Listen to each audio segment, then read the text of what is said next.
ప్రపంచం మరోసారి high tension నెలకొంది. ఇరాన్ అమెరికా మధ్య భీకర యుద్ధం ఇంకా కొనసాగుతూనే ఉంది. ఓవైపు శాంతి చర్చలంటూ ఖతార్ వేదికగా ఈ శాంతి చర్చలు జరుపుతున్న ట్రంప్ ఇంకోవైపు ఇరాన్ పై భయంకరమైన దాడి చేస్తున్నాడు. హార్ముజ్ లో ఈ హై టెన్షన్ ఇంకా కొనసాగుతుంది. హార్ముజ్ లోని ఇరాన్ మిలిటరీ బేస్ల పైన యుఎస్ దాడి చేస్తోంది. బందర్ అబ్బాస్ పోర్ట్ దగ్గర భారీ పేలుడు సంభవించింది. యుఎస్ దాడిపైన ఇరాన్ రివెంజ్ అటాక్స్ కూడా సిద్ధమైంది. గల్ఫ్ దేశాలపై ఇరాన్ డ్రోన్లు మిసైళ్లు దాడులు చేస్తూ ఉన్నాయి. కువైట్ వైపు కొన్ని డ్రోన్లు దూసుకొచ్చినట్టు తెలుస్తోంది. ఇరాన్ డ్రోన్లని గాల్లోనే పేల్చేసింది కువైట్ ఎయిర్ డిఫెన్స్ సిస్టమ్. దీంతో ఇరాన్ అమెరికా పరస్పరంగా దాడులకు దిగుతూ మరోసారి గల్ఫ్ దేశాల్లో హైలైట్ సృష్టించారు. ఇరాన్ దాడులతో గల్ఫ్ దేశాల్లో మరోసారి సైరన్లు మోగుతూ ఉన్నాయి. కువైట్ ఎయిర్ స్పేస్ క్లోజ్ చేసేయడంతో విమానాలన్నీ కూడా రాకపోకలకి అంతరాయం ఏర్పడింది. పలు విమానాలని రాకపోకలకి తాత్కాలికంగా నిలిపివేస్తే మరికొన్ని పర్మనెంట్గా కొన్ని రోజుల పాటుగా నిలిపివేశారు. ఎయిర్పోర్ట్ నుంచి మళ్ళీ ఎటువంటి ఫ్లైట్ ఎగరడం లేదు. అయితే యుద్ధం కారణంగా అక్కడ మరోసారి క్రూడ్ ఆయిల్ ధరలు పెరిగిపోయాయి. క్రూడ్ ఆయిల్ ధరలు అక్కడే పెరిగిపోవడం అంటే భారతదేశం పైన కూడా పెను ప్రభావం ఉండబోతోంది. ఇప్పటికే 115 అయింది. ఇంకా ఎంతలా భారతదేశ ప్రజలు ఇబ్బంది పడాల్సి వస్తుందో తెలియదు, ఎంతలా ఇంకా భయంకరంగా ఉంటుందో తెలియదు. సో ప్రజెంట్ మరోసారి బందర్ అబ్బాస్ పోర్ట్ పైన యుఎస్ దాడి. ఆల్రెడీ దాడి జరిగింది, ఇదే సమయానికి మనం మాట్లాడుకున్నాం. కానీ మళ్ళీ ఇప్పుడు భయంకరమైనటువంటి దాడి ఇంకా జరుగుతూనే ఉంది.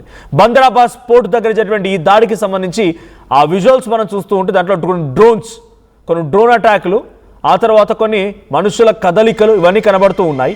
సో ప్రజెంట్ స్ట్రైట్ ఆఫ్ హార్ముజ్ని కంట్రోల్ చేసే ప్రయత్నం ఇరాన్ చేస్తోంది. ఆ స్ట్రైట్ ఆఫ్ హార్ముజ్ని విడిపించాలనేటువంటి ప్రయత్నం చేస్తూనే తమ ఆధిపత్యాన్ని కొనసాగించాలని అమెరికా చూస్తోంది. సో ఇప్పుడు ఐఆర్జీసీ తమ సైన్యాన్ని మోహరింపజేసింది స్ట్రైట్ ఆఫ్ హార్ముజ్కి సమీపంగా. కొన్ని నౌకలను కూడా తీసుకొచ్చి ఆ నౌకలన్నింటి చేత అక్కడ సీ మైన్స్ని పెట్టిస్తోంది ఐఆర్జీసీ. దీంతో అమెరికా తమ ఒక్కసారిగా అటాక్ చేసి ఆ సీ మైన్స్ పెట్టిన నౌకల పైన, ఐఆర్జీసీ బేస్ క్యాంప్స్ పైన, బందర్ అబ్బాస్ పోర్ట్ పైన అటాక్ చేసింది. వాళ్ళు ఏం చెప్తున్నారు? ముందస్తు సెల్ఫ్ డిఫెన్స్ అంటోంది అమెరికా. వాళ్ళు ఏ క్షణమైనా మాపై దాడి చేసే అవకాశం ఉంది, వాళ్ళంత స్థాయిలో అక్కడ మోహరించారంటే మాపై అటాక్ చేయడానికి. కాబట్టి అక్కడ మాపై అటాక్ జరక్క మునిపే మేము దాని నుంచి తప్పించుకోవాలి, కాబట్టి మేము వాళ్ళపై అటాక్ చేశామని అమెరికా అంటోంది. దీనికి ప్రతీకార చర్యల్లో భాగంగా కొన్ని వందల డ్రోన్లు ఖతార్ వైపుగా దూసుకొచ్చాయి. నిన్న ఈరోజు కువైట్ వైపుగా దూసుకొస్తున్నాయి. ఇప్పుడు గల్ఫ్ కంట్రీస్ ఉన్నటువంటి Saudi, UAE, Qatar, Kuwait, Manama, Bahrain, Iraq ఈ దేశాల్లో ఉన్నటువంటి ఎయిర్పోర్ట్లు అన్నిటి కూడా పూర్తిగా అంతరాయం ఏర్పడుతోంది. ఎటువంటి విమానాలు ఎగరడం లేదు. కొన్ని వందల సంఖ్యలో నిన్నటి వరకు నుంచి ఇప్పటి వరకు కొన్ని 1000 డ్రోన్లు ఆల్రెడీ చెప్పింది. మన దగ్గర డ్రోన్ల ఫ్యాక్టరీ ఉందని చెప్పి ఇరాన్ చెప్పుకొచ్చింది. 1000 డ్రోన్లు గల్ఫ్ కంట్రీస్లోని దుబాయ్, సౌదీ, బహ్రాన్ ఈ ప్రాంతాల పైన భయంకరమైనటువంటి డ్రోన్ అటాక్ జరిగింది. కువైట్ పై ఇంకా జరుగుతూనే ఉంది. అయితే ఈ నేపథ్యంలో వాటన్నిటిని అమెరికా తమ సెల్ఫ్ డిఫెన్స్ సిస్టంతో, దుబాయ్, సౌదీ, యుఏఈ కంట్రీస్ అన్నీ కూడా తమ సెల్ఫ్ డిఫెన్స్తో వాటిని గాల్లోనే పేల్చేస్తున్నాయి. ఈసారి ఇరాన్ ఒక రకంగా చెతికిల పడిందని చెప్పాలి. ఈ 2-3 రోజులుగా మళ్ళీ మొదలైనటువంటి యుద్ధంలో, డైరెక్ట్ అటాకింగ్స్లో ఇరాన్ పెద్దగా ప్రభావం చూపించలేకపోతుంది.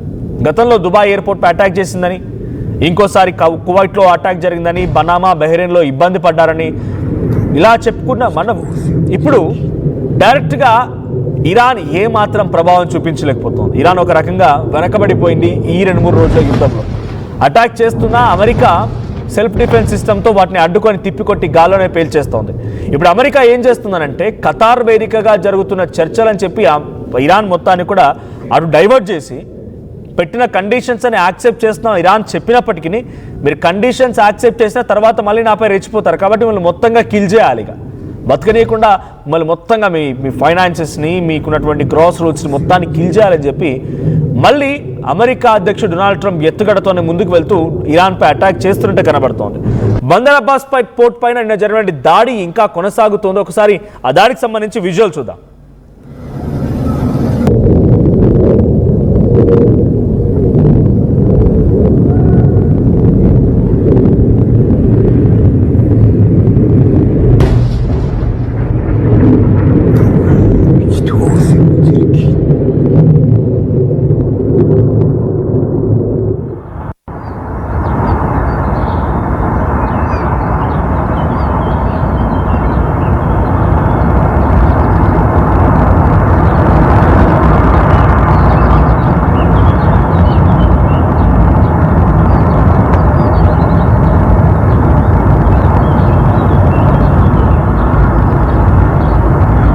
రైట్,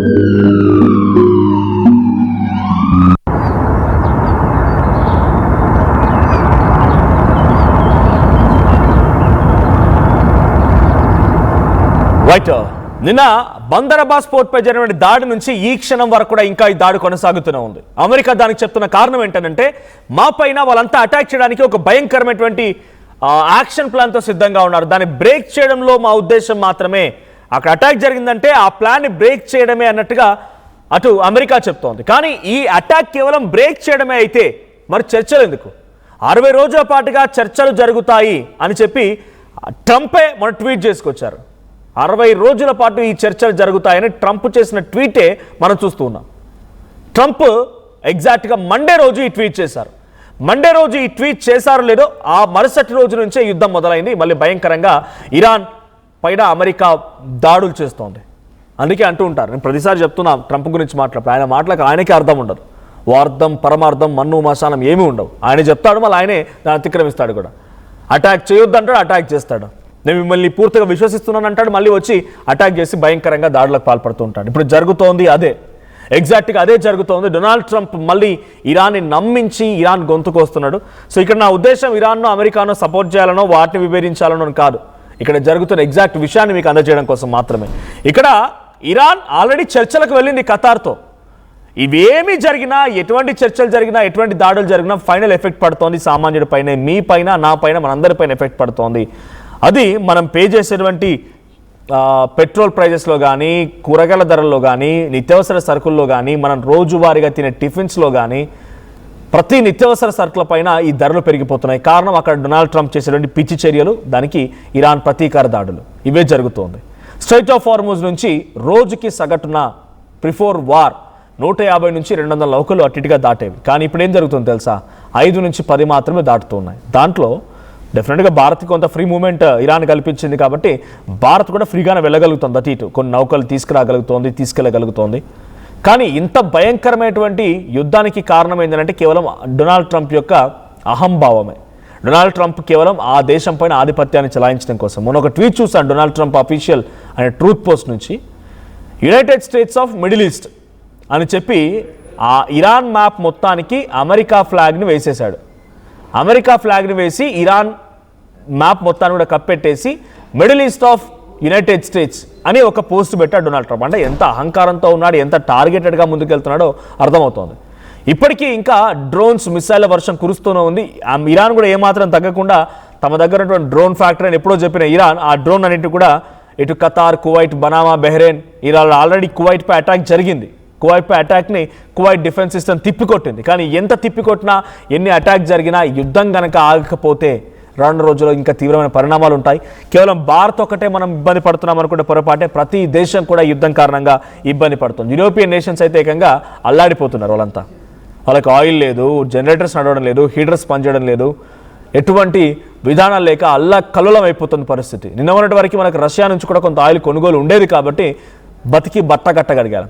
కానీ ఇప్పుడు రష్యా నుంచి ఆయిల్ కొనుగోలు కూడా మన ప్రధాని మోదీ డొనాల్డ్ ట్రంప్ ఆదేశాల మేరకు నిలిపివేశారు. కాబట్టి ఇప్పుడు రష్యా నుంచి ఆయిల్ కొనుగోలు లేదు. మనం కొనుగోలు చేసేది కేవలం హార్మూజ్ నుంచి రావాల్సిందే. కాబట్టి డెఫినెట్గా ఆ ప్రభావం, దాని తాలూకా సిచ్యువేషన్ మనం ఫేస్ చేస్తూనే ఉంటాం. సో ఇప్పుడు యుద్ధం ఆగిపోవాలనేది అందరూ ఆకాంక్షిస్తున్న మాట. కానీ డొనాల్డ్ ట్రంప్ యుద్ధం ఆగేలా కనిపించట్లేదు. 60 రోజుల పాటుగా చర్చలని చెప్పినటువంటి ఆ మనిషే మళ్ళీ యుద్ధానికి కారణమై మళ్ళీ ఇంక యుద్ధాన్ని రెచ్చగొడుతున్నాడు. ఇరాన్ అమెరికా యుద్ధం ఇంకా కొనసాగుతుంది. ఎటువంటి పరిస్థితులు రాబోతున్నాయో చూడాలి.